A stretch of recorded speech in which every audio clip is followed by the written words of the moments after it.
Muy buenos días a todos. Hoy es lunes, día 23 de septiembre. El 23 de septiembre la Iglesia hace memoria de San Pío de Pietrelcina, un santo conocido, querido, amado, respetado, valorado, un santo incluso que algunos hemos tenido la dicha de conocer en vida, ¿no? Murió en el 68. Pues eso, por ahí. Es como esos santos como Teresa de Calcuta, San Juan Pablo II, el Padre Pío de Pietrelcina. Luego hablaremos de él. Primero vamos con el texto del Evangelio, un texto breve, Lucas 8, 16 al 18, apenas 2 versículos. Habla de ser luz y de la importancia que tiene ser luz, ¿no? Uno de los frutos mejores de la palabra de Dios es que se convierta en luz hacia adentro, hacia la persona, y también luz hacia afuera, de tal manera que los demás en la coherencia de nuestra vida, sin necesidad incluso de palabra, pues encuentren esa palabra realmente encarnada, vivida. Lo que recibimos es para la edificación nuestra y de los demás, no para guardárnoslo, que seamos agentes activos y cooperadores a la hora de promover el reino de Dios. De eso se trata. Jesús quiere que seamos luz que ilumine a los demás. Un candil no se enciende para esconderlo. No tiene que quedar oculto lo que la palabra nos ha dicho. Debe hacerse público. Si actuamos así, será verdad lo que al que tiene se le dará, porque la palabra multiplicará sus frutos en nosotros. Y al revés, al que no le haga caso, se le quitará hasta lo que cree tener y quedará estéril. Pero no porque Dios sea rácano o limite, ¿no? Todo lo contrario, es la consecuencia de no vivir anclado o no vivir abierto a la palabra de Dios, ¿no? Uno de los frutos mejores de la palabra de Dios que escuchamos, por ejemplo en la Eucaristía, es que se convierta en luz dentro de nosotros y también luz hacia afuera, como decíamos. Para eso la escuchamos, para que evangelizados nosotros mismos, evangelicemos también a los demás.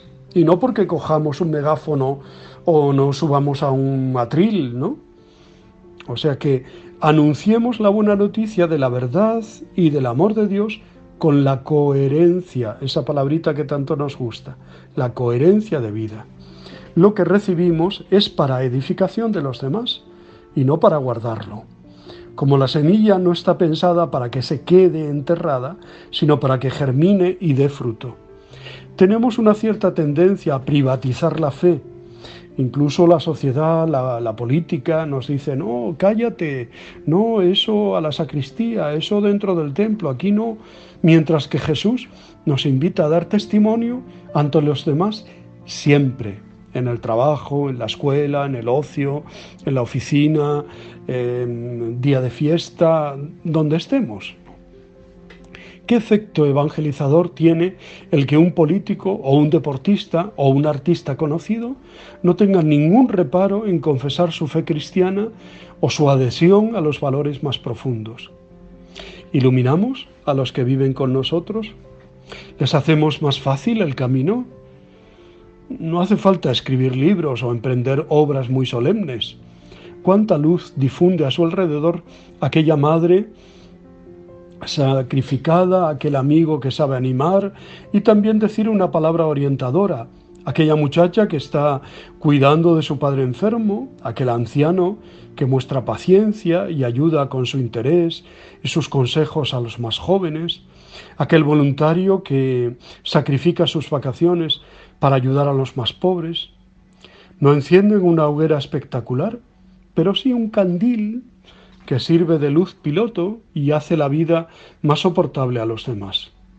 El día de nuestro bautismo, y lo repetiremos en la vigilia pascual cada año, se encendió para cada uno de nosotros una vela, tomando la luz del cirio pascual, símbolo de Cristo. Es un gesto que nos recuerda nuestro compromiso como bautizados de dar testimonio de esa luz ante las personas que viven con nosotros. El Vaticano II llamó a la Iglesia Lumen Gentium, o sea, luz de las naciones.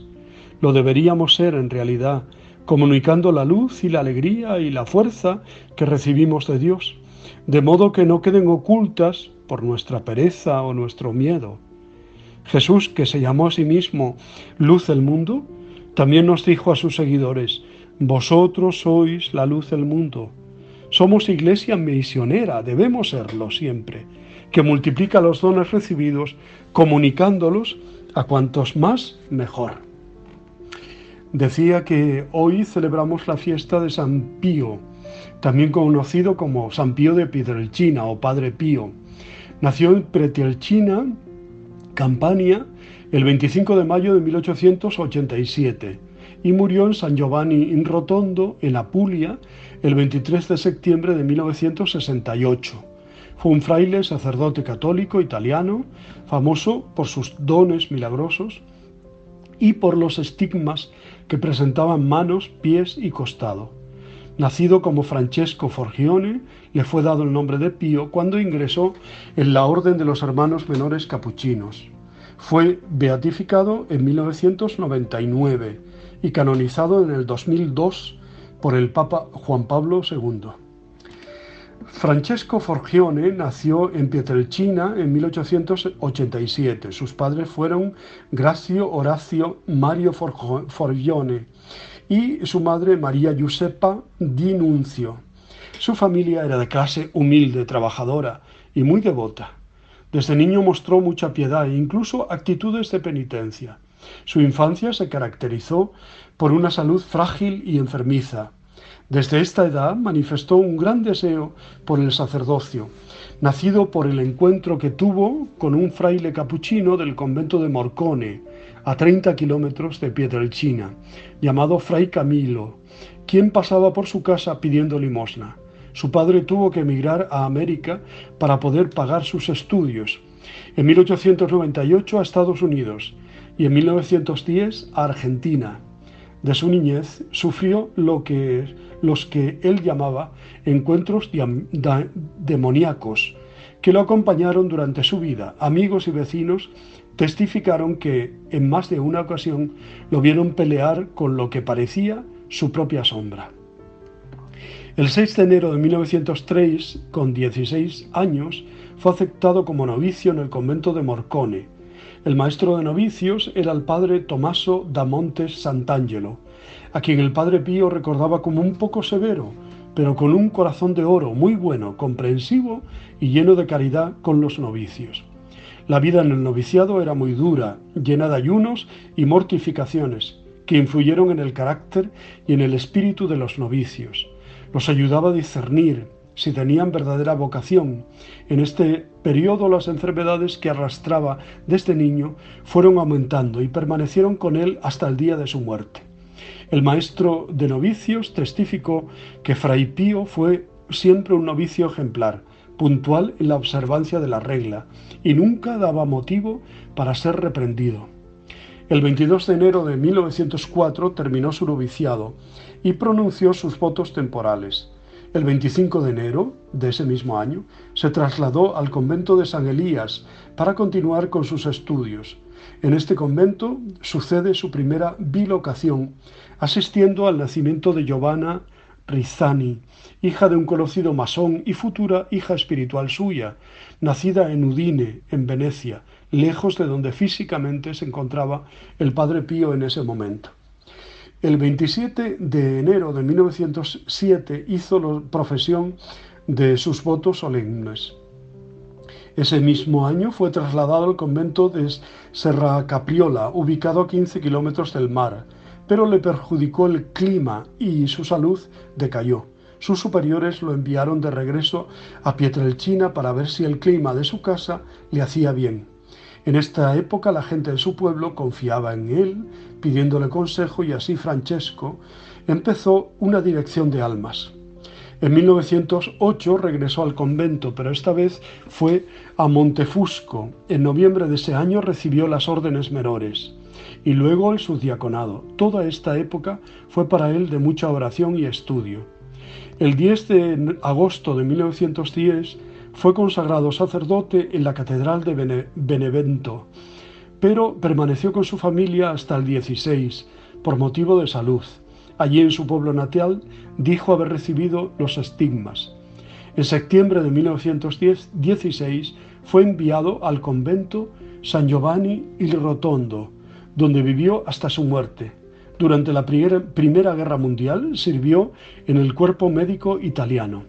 Sin duda alguna, lo que hizo más famoso al Padre Pío fue el fenómeno de los estigmas, llamados pasionarios, por ser semejante a los de Jesucristo en su pasión, heridas en las manos, pies, costado y hombro, dolorosas, aunque invisibles, entre 1911 al 18, y luego visibles durante 50 años, desde septiembre del 18 hasta septiembre de 1968. Su sangre tenía, al parecer, perfume de rosas, aroma asociado a la santidad.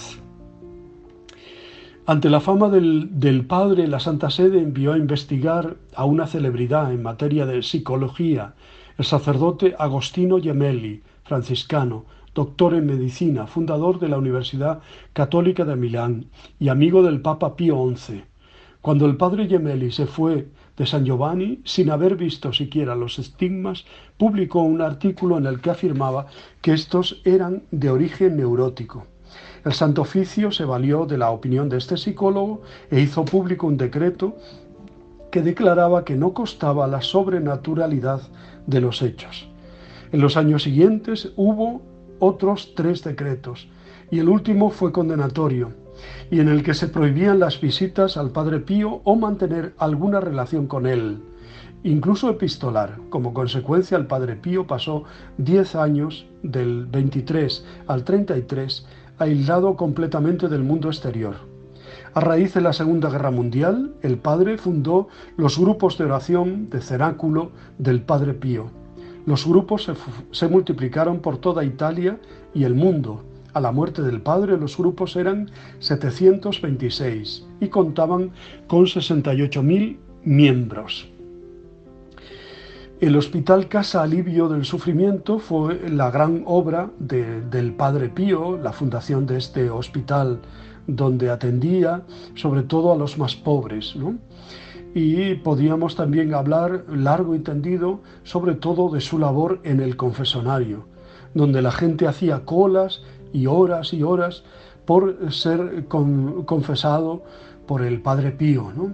Que tenía el don también de conocer la conciencia, y por eso alguna vez incluso alguno que no iba bien preparado o simplemente se acercaba por esnovismo, pues lo mandaba marcharse y volver cuando realmente estuviera preparado. El 20 de septiembre de 1968 el Padre Pío cumplió 50 años de sufrir los estigmas, celebrando una misa multitudinaria. Sus fieles colocaron alrededor del altar 50 grandes macetas con rosas rojas por sus 50 años de sangre.